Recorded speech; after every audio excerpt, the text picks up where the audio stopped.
Basketball Africa League tey mooy nekk le 4e numéro du coïncider avec le début des phases retour la SC Ville de Dakar compte 2 victoires et 1 défaite war a jël tey sa revanche devant Creole Star bi nga xam te moo ko gagné woon au match aller. Alors dañ leen di indi fii si Dakar Arena pour la conférence Sahara ma embarqué leen si biir atmosphère Basketball Africa League le match l'après-match les réactions les outfits lépp lañ leen di jox bu ngeen teewloo léegi.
Merci beaucoup à Soxna Anta comme niñ koy defee chaque jour rek ñëw ak yéen fii si Dakar Arena ci fan zone Basketball Africa League 5e saison dañuy dem xool supporters yi laaj leen rek ban dënk moo leen gën a neex waaye te ban joueur moo leen gën a marqué ci phase aller Basketball Africa League.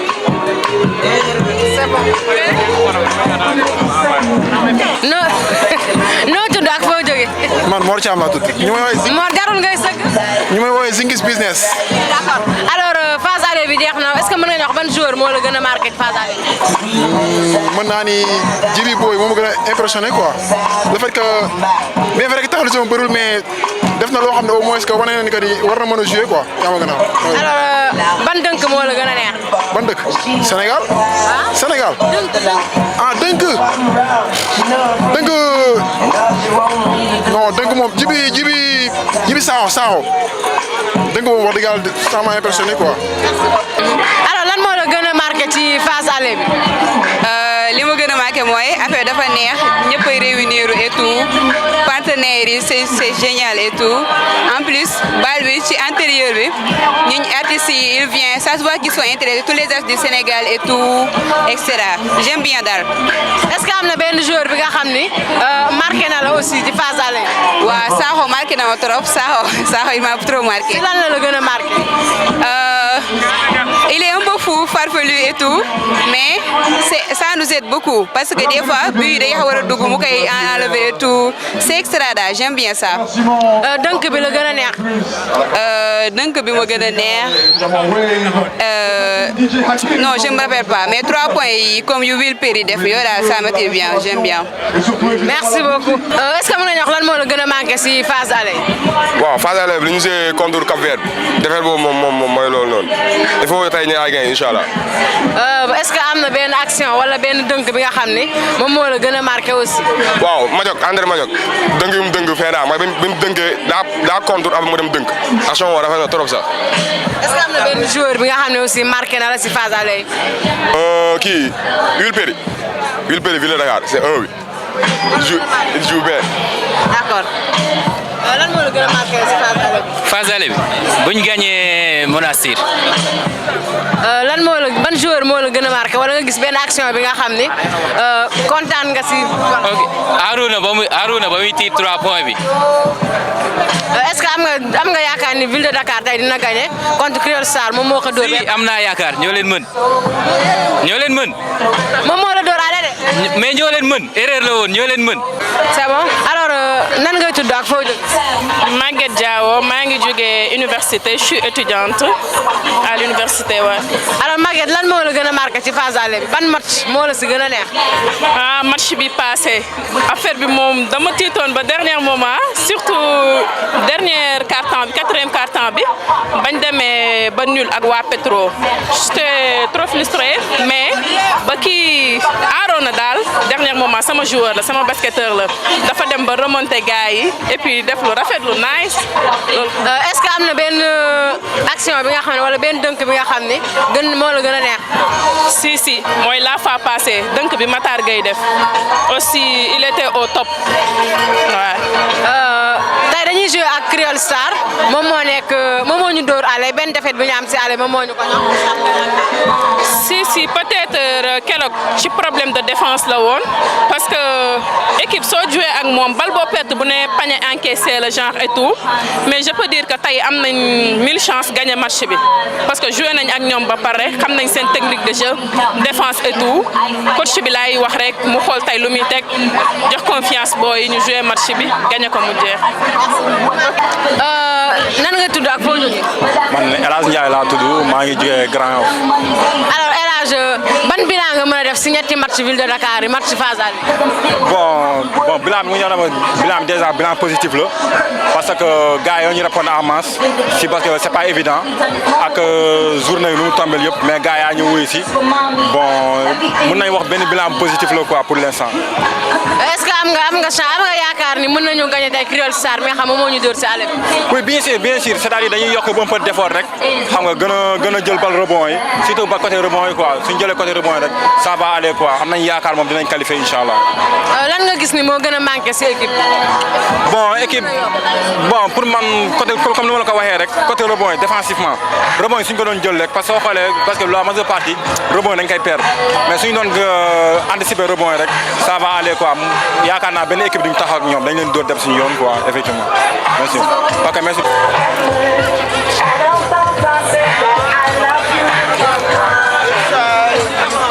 sëñ bi naa def ak noo tudd foo jóge. bon salaamaaleykum maa ngi lay nuyu yow tamit maa ngi tudd Fally Fall maa ngi dëkk Grand Dakar maa ngi nekk responsable Afro Dance Roller boo xam ni c'est la première fois et différent des stars yoo xam ne tey ñu ngi koy innover tey boo gisee bal bi ak roller yi apatins amugul mais au nom de Afro Dance Roller Fally Fall tey nañ def collaboration ak 12e Gaïndé les mains propres. alors lan moo la gën a marqué si bal bi yow. bon bal bi bon 4e édition yi man maa woon fii bon ñoo def animation bi yëpp bon 6 matchs yëpp et aussi 5e édition tamit c'est la même chose bon nekk na loo xam ni tamit day récupérer jeunes yi et tout ça tey sport la c'est un sport noble ku xam basket xam nga ni basket c'est international et tout ça en plus Sénégal ville de Dakar di représenter Sénégal et tout ça loolu fierté la si ñun te ndam la ñoo ngi ñaan yàlla chaque année mu koy amee nii ñu gën a élargi di gën a yaatu et tout ça. ban évolution nga gis ni amoon na daaw par rapport ak ren ban évolution nga gis ni amoon na daaw ren ñu def ko mu gën a yokk. voilà bonne évolution là c'était juste que bon lu amoon daaw lu amoon ren parce que am na ay changements si côté spectacle si côté équipe yi tamit si côté décoration yi et tout ça sponsors yi bokkuñu sponsors yi ñëwoon daaw sponsors yi ñëw c'est pas pareil et tout ça kon mu ngi amélioré mu ngi jëm kanam. d'accord nan nga gisee équipe ville de Dakar. bon équipe ville de Dakar bon lu dul di leen souhaiter en tant que supporter 12e Gaïndé les mains propres Fally Fall di leen souhaiter ñu jël ndam li parce que loolu moo ñu fi indi drapeau Sénégal moo ñu fi indi représenté drapeau Sénégal loolu lañ koy ñaanal mu gagné ndam li gagné coupe bi des fii. merci beaucoup Fally.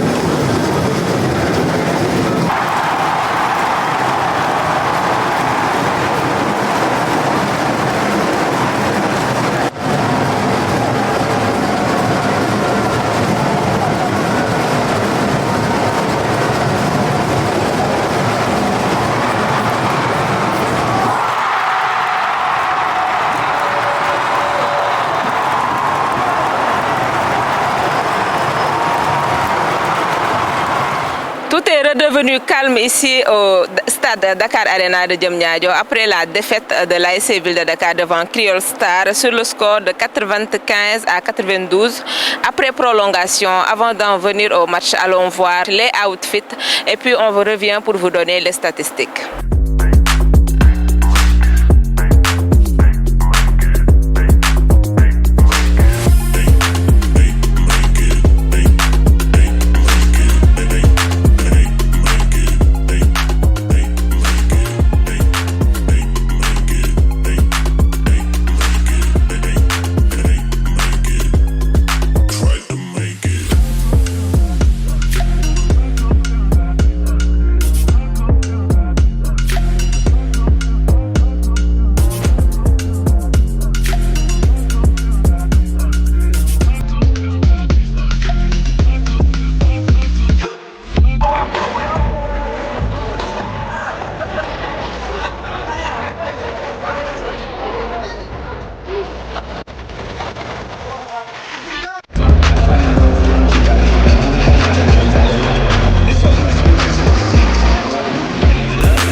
Amadou Gallo Fall, le président de la Basketball Africa League, s'est entretenu avec Special Olympics du Sénégal. Allons voir sa réaction avant de continuer. Special Olympics dafa nekk partenaire u Basketball Africa League depuis bi ñu doon commencé lii at bu jot bu ñuy joué fii dañ leen di boole si li ñuy def mais tamit dafa nekk partenariat boo xam ne dañ koy def à l'échelle du monde et puis ci Afrique yëpp mais fii ci Sénégal suñu athlètes yi dañuy gis enthousiasme bu ñuy wane fii chaque fois maa ngi leen seetaan bi ñu doon def défilé ci Jeux mondiaux yi Berlin et puis même récemment Turin gis naa leen ni ñuy taxawee vraiment ñi leen di encadrer ñëpp gis naa ni que valeurs yi ñuy continuer di leen di inculquer si ñoom ñun tam dafa nekk valeurs yoo xam ne nii Basketball Africa League loolu moo ñu tax a jóg dañu bëgg a wane que dañu war a tabax société bu inclusive société bu équitable société boo xam ne nii ñëpp ñu si bokk ñëpp couche sociale yëpp am nañ fa taxawaay te ñun chaque fois bu ñuy organiser dañ leen di indi fii si terrain bi ñu passer de bons moments ak ñun et puis c'est des athlètes yu spécial lañu parce que gis nañ que boo leen joxee opportunité ñu exprimer wu ñu wane ni ko aussi am na lu ñu mun a def pour non seulement autonomiser seen bopp mais aussi contribuer ci développement communautaire. surtout président comme ni mu ko waxee léegi lu am solo lay def parce que dafa jël loo xam ne ñi ñëpp dañ ko fàtte parce que fédération yi bari nañ sur le plan international mais à chaque fois moom day fexe ba ñun ci bokkee ñetti at a ngi nii ñun ñuy ñëw di bokk ci Basket African League ni ñu koy defee Sénégal noonu lañ koy defee ci yeneen dëkk yi pour lan créer li ñuy wax inclusion ne woon ñoom ci lañ bokk ci laa bokk ci lañ bokk te ils ont droit de faire du sport ils ont droit à l'épanouissement am nañ droit def fooree comme ñeneen ñi ñu koy defee donc si loolu nag vraiment ñu ngi ko ciy gërëm loolu moo tax chaque année ñoom ñu jël ñaari athlètes yoo xam ne dañuy bokk ci organisation bi di jël def bokk organisation bi au niveau des compétitions ñu koy defee Sénégal loolu ñu koy defee Rwanda Afrique du Sud ak yeneen dëkk daal pour wax ne ñoom au niveau de la balle ñoom ñu ngi créer ce qu'on appelle l'inclusion te gëm nañ ko te yaakaar nañu dañ ko gën a continuer bu jëm si kanam loolu moo tax ñu ñuy jël comme mel ni Fatou Diagne mu nekk international sénégalaise def ko mu nekk suñu ambassadeur fii si Special Olympique Sénégal donc vraiment merci beaucoup la balle merci beaucoup. Alors l'ASC Ville de Dakar a perdu 95 à 92 je vous le disais tout à l'heure alors bu ñu dellu see si li nga xamante ne mooy les statistiques du match qui ont fait perdre l'ASC Ville de Dakar mën nañu jàpp li nga xamante ne en premier lieu mooy le faible pourcentage bi nga xamante ne am nañ ko au tir alors l'ASC Ville de Dakar a tiré 43 fois et n'a marqué que 15 paniers à 3 points loolu lay nekk 34,9%. Au-delà de ça on est à 14 sur 31 si li nga xamante ne mooy les tirs à 2 points alors un joueur s'est démarqué dans ce match muy Abdoulaye Arouna le Nigérien il a joué 39 minutes n'a marqué il a tiré 15 fois plutôt à 3 points et a marqué seulement 3 tirs primés des statistiques yoo xamante ne nag bu ko équipe amee pour mu gagner dafay nekk problème malgré qu'on a dominé au rebond alors au rebond on est à 58 sur 34 pour l'ASC Ville de Dakar alors le Creole Star l'autre statistique bi nga xamante ne moo déterminant ci match bi c'est que Creole Star équipe capverdienne bi daf ñu dugal 17 points sur perte de balle ñun on a juste marqué 5 points sur perte de balle statistiques yooyu mënuloo ko am ba pare après ngay gagner match en plus du fait qu'ils étaient aujourd'hui très chanceux am réussite bu baax sur la ligne des 3 points et même en débordement. Alors dañuy dem xooli ji léegi l'action du match avant de continuer. Trying to find McGlynn, gets it over to Almeida. Almeida through the middle. Almeida takes the ball. Oh my! We're level at 83. 27 seconds. Voilà, c'était tout pour ce magazine bi nga xamantane mom lañ leen di proposer di Inside Basketball Africa League. Waye bala ñuy jéxal dañ leen di bayyi ak la réaction du coach et du joueur Djibril Sakho en conférence de presse. Ñëwaat nañu largement sur les raisons de la défaite. Ñu bayyi leen ak ñom. Comme vous l'avez dit, hein, autant sur l'aspect du jeu et sur les statistiques, si on les regarde bien, on voit que l'équipe n'a pas mal joué. Okay?